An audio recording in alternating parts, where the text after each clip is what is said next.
दो चर वाले रैखिक समीकरण। पहला बात सर, दो मतलब दो होता है, और चर मतलब क्या होता है? जो अपना मान को बदलता रहता है। एक्स वाई, एगो एक्स चर हुआ, एगो वाई चर हुआ, एगो ए हुआ, एगो बी हुआ, या एगो टी हुआ, एगो पी हुआ। ये सब क्या हो गया? दो चर हो गया।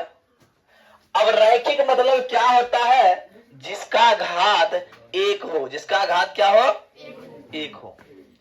जिसका घात एक हो और जिसके दो पद हो, और दो पद में भी अलग अलग चर हो, मतलब दो चर हो, और दो चर वाले रैखिक समीकरण कहलाते हैं।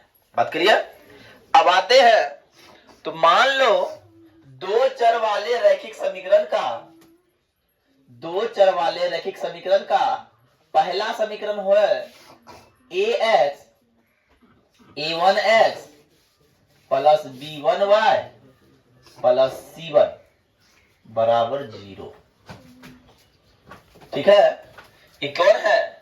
एक चर वाले रैखिक समीकरण का पहला समीकरण।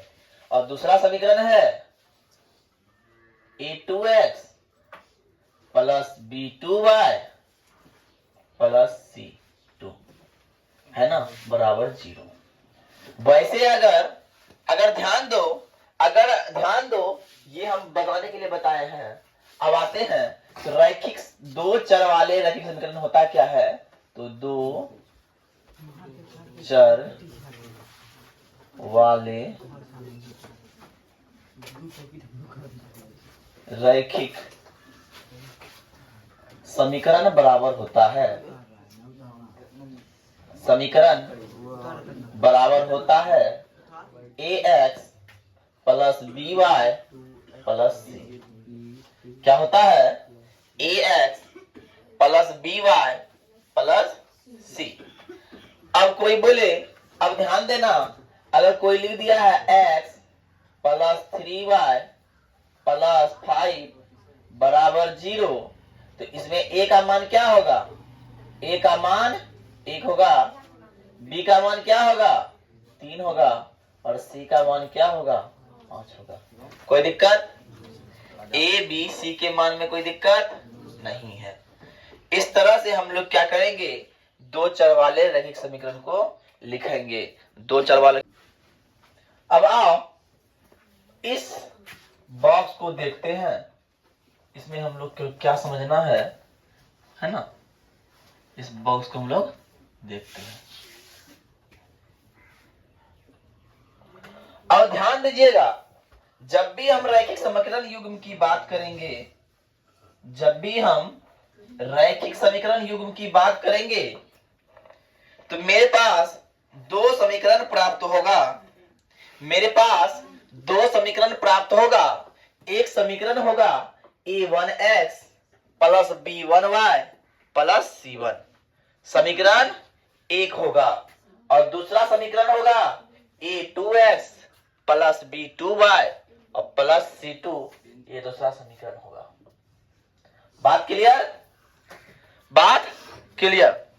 अब आते हैं, यदि ऐसा हो जाए, कैसा हो जाए कि a1 बट्टा, मतलब समीकरण एक का मान हम निकाले से, मान लो एग्जांपल के लिए एक समीकरण दिया हुआ है, यहां पे एक एग्जांपल के लिए समीकरण उठाते हैं। उदाहरण के लिए दो समीकरण उठाते हैं, x प्लस y प्लस 5 बराबर 0, और दूसरा उठाते हैं 2x 3y प्लस 9 बराबर 0।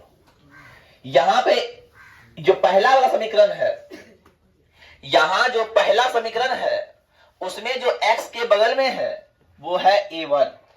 पहला समीकरण का x के बगल वाले को a1 कहेंगे, और दूसरा समीकरण उसी के y के बगल वाले को b1 कहेंगे, और उसी के जो c है उसको c1 कहेंगे। लेकिन समीकरण दूसरा में जो x के बगल में है उसको a2 कहेंगे, और y के बगल में है उसको b2 कहेंगे, और जो ऐसे है उसको c2 कहेंगे। कोई दिक्कत? जब हम आते हैं संबंध निकालते हैं, क्या निकालते हैं संबंध? इसके बगल में a1 है, a1 कितना है? 1 है, और a2 कितना है? तो a1 a2 2 है, और y1 है, y के जगह b1 कितना है तो 1 है और b2 कितना है 3 है। तो देखिए अगर हम a1 बट्टा a2 करते हैं तो यहाँ a1 बट्टा a2 बराबर नहीं है b1 बट्टा b2 है। 1 बट्टा 2 आता है, 1 बट्टा 3 दोनों बराबर है नहीं है। तो अगर बराबर नहीं होगा, अगर बराबर नहीं होगा दोनों समीकरण, तो ये जो ग्राफ बनता है, हम लोग ग्राफ जो पढ़ते हैं ध्यान से देखिएगा, हम लोग ग्राफ जो आता है वीडियो में आ रहा है चीज, ग्राफ आ रहा है ना, है ना। तो ये जो ग्राफ पढ़ते हैं हम लोग, ऐसे ग्राफ बनता है, इसको बोलते हैं एक्स एक्सिस, इसको बोलते हैं वाई एक्सिस। तो एक समीकरण के लिए एक लाइन आएगी ऐसे, एक समीकरण के लिए लाइन आएगी ऐसे, और ये एक दूसरे क्या करता है प्रतिच्छेद करता है। क्या करता है प्रतिच्छेद करता है। तो प्रतिच्छेद कर रहा है, इसका मतलब ये है कि a1 बट्टा a2 बराबर नहीं है b1 बट्टा b2, तो इसका ग्राफ कैसा होगा तो प्रतिच्छेदी होगा। कैसा होगा तो यहां लिखेंगे प्रतिच्छेद।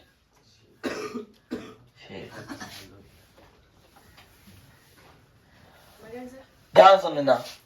अब अगर ग्राफ प्रतिच्छेद करता है, अब क्या करता है, अब क्या करता है, ग्राफ यदि प्रतिच्छेद करता है तो कितना जब प्रतिच्छेद कर रहा है, एक पॉइंट पे कर रहा है, कर रहा है कि ना, कर रहा है ना। तो यहां पे ग्राफ अगर एक हल कर रहा है, एक जब प्रतिच्छेद कर रहा है, और जितना बार, याद करो हम बताए थे, जितना बार क्रॉस करेगा उतना बार उतना आंसर निकलेगा, है क्या ना। तो यहाँ क्रॉस कितना बार हो रहा है, एक बार। तो मतलब क्या करेंगे, एक हल होगा। हल की संख्या कितनी होगी, एक हल होगा, एक हल होगा, एक हल है। बात क्लियर है ना, कोई दिक्कत। अब जब आते हैं तो संगत है या असंगत है, इस बात के विषय में हम कैसे जानेंगे। तो ध्यान दीजिएगा, एक रेखा ये है और एक रेखा ये है, क्या ये दोनों रेखा कभी संग में आया है, कभी एक जगह आया है। तो हाँ आया है, इस पॉइंट पे एक जगह मिला है। जब मिलन होता है तो उसी को संग कहते हैं, और संग से ही संगत होता है। बात क्लियर। इसीलिए इसको क्या बोलेंगे, संगत है। क्या बोलेंगे, संगत है। अब आते हैं दूसरा बात क्या बोलता है, दूसरा में बोलता है कि अगर a1 बट्टा a2 हो जाए, फॉर एग्जाम्पल के लिए यहां का एग्जाम्पल ऐसे दे दे, है ना। तो क्या होगा, 1 बट्टा 2 बराबर 1 बट्टा 2 बराबर नहीं है ना 5 बट्टा 9 होगा। तो a1 बट्टा a2 बराबर b1 बट्टा b2 बराबर नहीं है c1 बट्टा c2। बात क्लियर। तो जानिए, पहले सिर्फ आपको ग्राफीय निरूपण जानना है, और ग्राफीय निरूपण याद करने से पूरा निकल जाएगा। तो इसका जब ग्राफीय निरूपण करेंगे तो इसका लाइन ऐसा आएगा। कैसा आएगा, एक लाइन ऐसे अगर जा रहा है तो दूसरा ऐसे आएगा, और दूसरा ऐसे आ रहा है, इसका मतलब क्या, ये समांतर है। क्या है, रेल का पटरी समांतर होता है, वो कभी आपस में ऐसे मिलता है, नहीं मिलता है। और जो मिलता नहीं है वहां कोई सोल्यूशन होता है, वहां कोई आंसर होगा, है ना। तुम मेरे पास पढ़ने आए तब तो हमको सोल्यूशन देंगे तुम्हारा प्रॉब्लम का, मेरे पास आए तब तो हम सोल्यूशन दे पाएंगे। अब तुम कहीं और पढ़ रहे तो हमसे सोल्यूशन ले पाओगे, हमसे हल निकलेगा, कोई निकलेगा। अगर तुम मेरे पास पढ़ने नहीं आए हो तो तुम्हारे सवालों का हल हम नहीं कर पाएंगे। अर्थात ये कि जब ये दो लाइन आपस में कभी मिल ही नहीं पाएगा तो इसको बोलते हैं समांतर लाइन। क्या बोलते हैं, जब मिल नहीं रहा तो क्या बोलते हैं, समांतर। क्या बोलते हैं, समांतर, है ना। और जब समांतर होगा, आपस में कभी मिलेगा ही नहीं, तो कोई हल निकलेगा ही निकलेगा। तो इसके लिखेंगे कोई हल, कोई हल नहीं। बात क्लियर। अब जब कोई हल नहीं है, आपस में कभी मिलेगा ही नहीं, आपस में कभी ये दोनों मिलेगा ही नहीं, तो क्या तुमको लगता है ये दोनों संग में आया कभी। सोचो, तुम कहीं बाहर पढ़ रहे थे, हमसे मिला ही नहीं, क्या तुम्हें संग में हम जा पाएंगे, तुमको हम जान पाएंगे। तो तुम मेरे लिए असंगत हो गए। क्या हो गए, इसीलिए इसको क्या बोलेंगे, ये असंगत है। ये क्या है, असंगत है। बात क्लियर, बात क्लियर, कोई दिक्कत।